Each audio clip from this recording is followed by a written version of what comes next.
How to add Amazon affiliate link to YouTube videos. Well, hello everyone, welcome back into the channel. Let me go through quick and easy on how you can add Amazon affiliate link to YouTube videos. Well, now it's pretty simple and easy. First things first, you can get the link. Now I'm just using this link as an example. For instance, you have an affiliate link that you would like to share on a YouTube video. Now you can either open up YouTube Studio or you can open up the YouTube application and proceed to upload the video.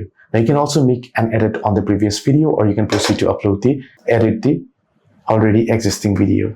Either ways, on the edit page, whether you're uploading or whether you're just editing, making changes, you'll get the option to add description. You can tap on description and proceed to add the link. Then you can proceed here and to save it. You can add in other wordings as well if you have particular description, and you can save it. And what this is this link will be added as a clickable link on your description. So you can mention it somewhere on the video that the link is on the description so that users can find out through your description. Similarly, you can also leave on the comments. However, links on comments are generally not clickable, so I would recommend you to add it to the description. Hope this video helped. To like it and subscribe.